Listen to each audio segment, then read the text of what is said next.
আজকে আমরা ভারতের ভূগোলের উপর আরেকটি নতুন ক্লাস নিয়ে চলে এসেছি। ঠিক আছে, তোমাদের ভারতের ভূগোলের উপর কি পড়াচ্ছিল না, ভারতের ভূপ্রাকৃতিক শ্রেণীবিভাগ। আমরা লাস্ট ক্লাসে কি পড়েছি? লাস্ট ক্লাসে আমরা পড়েছি উপদ্বীপীয় মালভূমি অঞ্চল। তাহলে ভারতের উপদ্বীপীয় মালভূমি অঞ্চল, এটা আমরা শেষ ক্লাসে পড়েছি। ঠিক আছে, আর আজকে আমরা কি পড়বো? আজকে আমরা পড়বো উপকূলের সমভূমি অঞ্চল। হ্যাঁ, এবং তার সঙ্গে আরেকটা ভূপ্রাকৃতিক শ্রেণীবিভাগও আজ আমরা পড়ে নেবো, সেটা হচ্ছে মরু অঞ্চল, খুব ছোট। ঠিক আছে, ওটাও আমরা সঙ্গে আলোচনা করে নেবো। ঠিক আছে, তাহলে আমরা শুরু করছি উপকূলের সমভূমি অঞ্চল। তাহলে উপকূলের সমভূমি অঞ্চল পড়তে হলে তাহলে আমাদের ভারতবর্ষে কয়টা উপকূল আছে? না, দুটো উপকূল আছে, একটা পশ্চিম উপকূল, একটা পূর্ব উপকূল। তাহলে একটা হচ্ছে পশ্চিমের উপকূলীয় সমভূমি, ঠিক আছে, আর একটা হচ্ছে পূর্বের উপকূলীয় সমভূমি। তাহলে এটা ভারতবর্ষের মানচিত্র, তার পূর্ব দিকে এই দিকটা, পশ্চিম দিকে এই দিকটা। তাহলে এইখানে আছে আমার কি বঙ্গোপসাগর, এদিকে কি আছে আরব সাগর, এখানে আছে ভারত মহাসাগর। তাহলে যেটা বঙ্গোপসাগরের দিকে যে উপকূলটা আছে সেটা হচ্ছে পূর্বের উপকূলীয় সমভূমি, আর যেটা আরব সাগরের দিকে যে উপকূল আছে বা উপকূলের সমভূমি আছে সেটা হচ্ছে পশ্চিমের উপকূলীয় সমভূমি। ঠিক আছে, তাহলে ভারতবর্ষের উপকূলীয় সমভূমিকে আমি কটা ভাগে ভাগ করছি? দুটো ভাগে ভাগ করছি, একটা হচ্ছে পশ্চিমের উপকূলীয় সমভূমি আর একটা পূর্বের উপকূলীয় সমভূমি। ঠিক আছে, আচ্ছা, এরপর এই পশ্চিমের যে উপকূলীয় সমভূমি, ঠিক আছে, এই পশ্চিমের উপকূলীয় সমভূমির মোট দৈর্ঘ্য আমার কত? ঠিক আছে, পশ্চিমের উপকূলীয় সমভূমির মোট দৈর্ঘ্য আমার কত সেটা আমরা কাউন্ট করি, সেটা হচ্ছে 1600 কিলোমিটার। ঠিক আছে, তাহলে পশ্চিমের উপকূলীয় সমভূমি কত কিলোমিটার দীর্ঘ? না, 1600 কিলোমিটার। আর পূর্বের উপকূলীয় সমভূমি কত কিলোমিটার দীর্ঘ? না, 1500 কিলোমিটার। ঠিক আছে, আর আমরা কি পড়েছিলাম যে ভারতের মেনল্যান্ডের সঙ্গে উপকূলের দৈর্ঘ্য কত? 6100 কিমি। প্রথম যে ক্লাসে আমরা পড়েছিলাম, কি পড়েছিলাম? মেনল্যান্ডের সঙ্গে ভারতের উপকূলের দৈর্ঘ্য কত? 6100 কিমি। ঠিক আছে, তাহলে পশ্চিম উপকূলে আমার কত থাকছে? 1600 কিমি, এবং পূর্ব উপকূলে কত থাকছে? 1500 কিমি। ঠিক আছে, এটা কি? এটা হচ্ছে লেন্থ।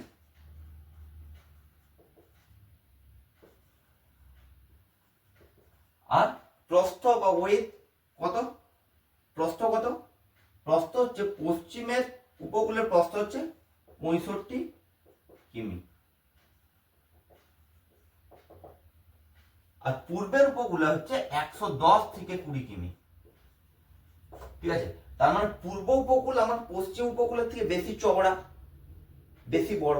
ঠিক আছে, আচ্ছা, এরপর আমি প্রথমে পশ্চিমের উপকূলগুলো সম্পর্কে আলোচনা করে দিই। পশ্চিমের উপকূলকে আমরা 4টি ভাগে ভাগ করি। আমরা ম্যাপ দিয়ে পুরো উপকূলীয় সমভূমিটা আমরা বুঝবো। ঠিক আছে, পশ্চিমের উপকূলীয় সমভূমিকে আমরা 4টে ভাগে ভাগ করি। ঠিক আছে, কি কি সেগুলো? একটা হচ্ছে কাথিয়াওয়াড় বা গুজরাট উপকূলীয় সমভূমি, ঠিক আছে, 1 নম্বর। 2 নম্বর হচ্ছে কোঙ্কণ উপকূলীয় সমভূমি। 3 নম্বর হচ্ছে কর্ণাটক বা কন্নড় উপকূলীয় সমভূমি। আর লাস্ট হচ্ছে কেরালা বা মালাবার উপকূলীয় সমভূমি। ঠিক আছে, তাহলে যেটা আমার কাথিয়াওয়াড় বা গুজরাট, সেটা কোনখান থেকে কোনখান পর্যন্ত বিস্তৃত? না, ঠিক দেখো, এইখান থেকে এইখান পর্যন্ত। এখানে কি আছে? গোরমতা, যেটা আমার পশ্চিমতম বিন্দু ছিল।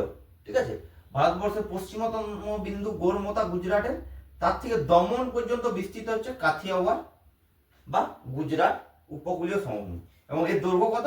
না, 325 কিলোমিটার। এর দৈর্ঘ্য হচ্ছে 325 কিলোমিটার। নেক্সট হচ্ছে দমন থেকে, ঠিক আছে, দমন থেকে গোয়া পর্যন্ত।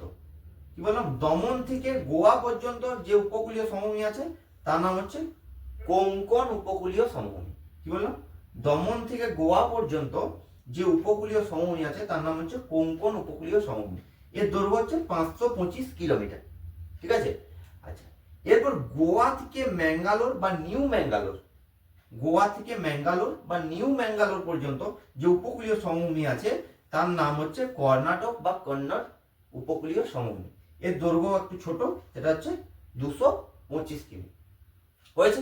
আর লাস্ট যে পশ্চিমের উপকূলীয় সমভূমি তার নাম হচ্ছে কেরালা বা মালাবার উপকূলীয় সমভূমি। সেটা কোথা থেকে আছে? এই ম্যাঙ্গালোর বা নিউ ম্যাঙ্গালোর থেকে। এটা আমার দক্ষিণতম মেনল্যান্ডের দক্ষিণতম বিন্দু কি? কন্যাকুমারিকা। তাহলে নিউ ম্যাঙ্গালোর থেকে কন্যাকুমারিকা পর্যন্ত বিস্তৃত আছে কেরালা বা মালাবার উপকূলীয় সমভূমি। এর দৈর্ঘ্য হচ্ছে 525 কিলোমিটার। তাহলে এরপর দেখো, এই যে 325 প্লাস 525 প্লাস 225 প্লাস 525, এই চারটে যোগ করলে আমি এই 1600 কিলোমিটার পাবো। পাবো তো? যোগ করে দেখবে যে 1600 কিলোমিটার আসছে। আচ্ছা, তাহলে পশ্চিমের উপকূলীয় সমভূমি আমরা জানবো। আচ্ছা, এরপর আমি জানবো যে পূর্বের উপকূলীয় সমভূমি। পূর্বের উপকূলীয় সমভূমিকে আমি মোট কটা ভাগে ভাগ করি? 3টে ভাগে আমরা ভাগ করি। ঠিক আছে, 3টে ভাগ কি কি? প্রথম যেটা আছে সেটা হচ্ছে করমণ্ডল বা কাবেরী ডেল্টা বা তামিল উপকূলীয় সমভূমি। কি বললাম? করমণ্ডল উপকূলীয় সমভূমি বা কাবেরী ডেল্টা উপকূলীয় সমভূমি বা তামিল উপকূলীয় সমভূমি। এর দৈর্ঘ্য হচ্ছে 675 কিলোমিটার। এটা হচ্ছে সবচেয়ে দীর্ঘ উপকূলীয় সমভূমি। কি হলো?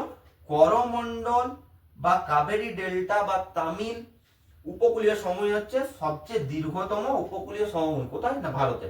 সেটা কোথা থেকে কোথা পর্যন্ত বিস্তৃত আছে? এই যে কন্যাকুমারিকা থেকে পুলিকট লেক। পুলিকট লেক কোথায় আছে? অন্ধ্রপ্রদেশে। তো অন্ধ্রপ্রদেশের পুলিকট লেক পর্যন্ত এ বিস্তৃত আছে। কি না? করমণ্ডল বা কাবেরী ডেল্টা উপকূলীয় সমভূমি। এখানে বছরে 2বার বৃষ্টিপাত হয় তামিলনাড়ু। ঠিক আছে। আচ্ছা, এরপর পুলিকট থেকে যে চিল্কা, চিল্কা উড়িষ্যায় আছে চিল্কা লেক, পুলিকট থেকে যে চিল্কা লেক, এই সমভূমিটাকে বা উপকূলীয় সমভূমিটাকে কি বলে? অন্ধ্র বা কৃষ্ণা গোদাবরী ডেল্টা সমভূমি। অন্ধ্র উপকূলীয় সমভূমি বা কৃষ্ণা গোদাবরী ডেল্টা উপকূলীয় সমভূমি। এর দৈর্ঘ্য কত? 400 কিলোমিটার। ঠিক আছে। আচ্ছা, আর লাস্ট যেটা আছে সেটা হচ্ছে চিল্কা থেকে সুবর্ণরেখা। সুবর্ণরেখা নদী এই ঝাড়খণ্ড থেকে এদিক হয়ে ওয়েস্ট বেঙ্গল পাস হয়ে এখানে আমার বঙ্গোপসাগরে পতিত হয়েছে। ঠিক আছে, সেই সুবর্ণরেখা নদী থেকে চিল্কা হ্রদ পর্যন্ত যে উপকূলীয় সমভূমি আছে তার নাম হচ্ছে উৎকল বা মহানদী ডেল্টা উপকূলীয় সমভূমি। ঠিক আছে, উৎকল বা মহানদী ডেল্টা উপকূলীয় সমভূমি। আচ্ছা, এইখান থেকে একটা মোস্ট ইম্পর্টেন্ট জায়গা আছে, সেটা হচ্ছে উৎকল বা মহানদী ডেল্টা উপকূলীয় সমভূমি এবং অন্ধ্র বা কৃষ্ণা গোদাবরী ডেল্টা উপকূলীয় সমভূমি। এই দুটোকে একসঙ্গে আমরা কি বলি? দুটোকে একসঙ্গে বলি উত্তর সরকার। কি বললাম? উত্তর সরকার উপকূলীয় সমভূমি। তাহলে উত্তর সরকার উপকূলীয় সমভূমি কোথা থেকে কোথা পর্যন্ত বিস্তৃত? না সুবর্ণরেখা থেকে পুলিকট পর্যন্ত। তাহলে এর দৈর্ঘ্য কত হবে? এই যে 425 প্লাস 400 কত হচ্ছে? 825 কিমি। তাহলে যদি অপশনে উত্তর সরকার উপকূলীয় সমভূমি থাকে তাহলে তখন সবথেকে দীর্ঘতম উপকূলীয় সমভূমি হবে উত্তর সরকার উপকূলীয় সমভূমি, করমণ্ডল হবে না কিন্তু যদি অপশনে থাকে।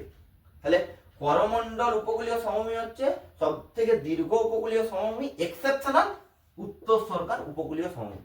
ভালো করে এই জায়গাটা দেখবে, কারণ যে এইখান থেকে কোশ্চেনটা ভুল হয়। ঠিক আছে, আমরা কি জানি যে করমণ্ডল হচ্ছে সব থেকে দীর্ঘতম উপকূলীয় সমভূমি। এরপর অপশানে দিয়ে দিল উত্তর সরকার উপকূলীয় সমভূমি। উত্তর সরকার কিন্তু উৎকল বা মহানদী ডেল্টা উপকূলীয় সমভূমি, তার সঙ্গে অন্ধ্র বা কৃষ্ণা গোদাবরী ডেল্টা উপকূলীয় সমভূমি, এই দুটো মিলে হচ্ছে উত্তর সরকার উপকূলীয় সমভূমি, যার জন্য দৈর্ঘ্য অনেক বেশি। ঠিক আছে, তাহলে যদি উত্তর সরকার উপকূলীয় সমভূমি অপশনে থাকে তাহলে দীর্ঘতম হবে উত্তর সরকার উপকূলীয় সমভূমি। ঠিক আছে। আচ্ছা, আর এইখান থেকে একটা ইম্পর্টেন্ট কোশ্চেন, সেটা হচ্ছে ভারতবর্ষের সবচেয়ে বড় সমুদ্র সৈকত বা সমুদ্র বিচ কোথায় আছে? না এই করমণ্ডল উপরে কোথায় আছে? চেন্নাই। চেন্নাইয়ের সেই বিচটার নাম কি? মেরিনা বিচ। ঠিক আছে, মেরিনা বিচ হচ্ছে ভারতবর্ষের সব থেকে চওড়া বিচ। ঠিক আছে। আচ্ছা, এরপর আমরা আরেকটা জিনিস জাস্ট আলোচনা করব, সেটা আমরা কি বলেছিলাম যে ভারতের মরু অঞ্চল, খুব ছোট টপিক। ঠিক আছে, দু একটা ইম্পর্টেন্ট পয়েন্ট আছে সেগুলো আমরা জেনে নিই। তাহলে নেক্সট ভূপ্রাকৃতিক শ্রেণী বিভাগে আমি কি আলোচনা করছি? না ভারতের মরু অঞ্চল। মরু অঞ্চল। মরু অঞ্চল, মরু অঞ্চল কোথায় আছে? এই যে রাজস্থানে এখানে, ঠিক আছে। জয়সলমীর এলাকাতে মেনলি মরু অঞ্চলটা দেখতে পাওয়া যায়, ঠিক আছে। এই মরু অঞ্চলের থেকে ইম্পর্টেন্ট মেন যে পয়েন্টটা দুটো, সেটা হচ্ছে মরু অঞ্চলটা কি বলে ভারতের মধ্যে? মরুস্থলী। মরুস্থলী, মরুস্থলী কোথায় দেখতে পাওয়া যায়? না রাজস্থানে থর মরুভূমিতে। তাহলে আমাদের এই মরুভূমিটার নাম কি? থর মরুভূমি। রাজস্থানের থর মরুভূমিতে মরুস্থলী দেখতে পাওয়া যায়। আর এইখানে একটা খুব ইম্পর্টেন্ট কোশ্চেন, যে এই মরুভূমির চলমান বালিয়াড়িকে কি বলে? অনেকবার পরীক্ষায় এসছে এই কোশ্চেনটা। এই মরুভূমি, থর মরুভূমি বা মরুস্থলীর চলমান বালিয়াড়িকে কি বলে? ঠিক আছে, তার নাম কি? ধ্রিয়ান। ঠিক আছে, তাহলে মরু অঞ্চল বা মরুস্থলীর চলমান বালিয়াড়িকে বলা হয় ধ্রিয়ান। ঠিক আছে, তাহলে মরু অঞ্চল থেকে এই দুটোই ইম্পর্টেন্ট। ঠিক আছে, আমাদের মরু অঞ্চলটা কি? মরুভূমির নাম হচ্ছে থর মরুভূমি, যেটা রাজস্থানের জয়সলমীরে মেনলি দেখতে পাওয়া যায়। ঠিক আছে, যোধপুর বিকানির থেকেই শুরু হয়ে যায়। ঠিক আছে, জয়সলমীরে মেনলি দেখতে পাওয়া যায়। আর এখানে যে চলমান বালিয়াড়ি তার নাম হচ্ছে ধ্রিয়ান। আর এই রাজস্থানের মরু অঞ্চলে কি নামে পরিচিত? মরুস্থলী। আর আমি উপকূলীয় সমভূমি সম্পর্কে ম্যাপ দিয়ে আমি তোমাদেরকে বুঝিয়ে দিলাম। ঠিক আছে, তাহলে আশা করি বুঝতে কোনো অসুবিধা নেই। তাহলে আমাদের শেষ যে ভূপ্রাকৃতিক শ্রেণী বিভাগ, সেটা হচ্ছে ভারতের দ্বীপ সমূহ, সেটা শুধু বাকি থাকলো। বাকি ভূপ্রাকৃতিক শ্রেণী বিভাগ আমার সমস্ত কিছুই শেষ হয়ে গেল আলোচনার মাধ্যমে। কারোর কোনো কিছু ডাউট বা প্রশ্ন থাকলে কমেন্টে জানাতে পারো।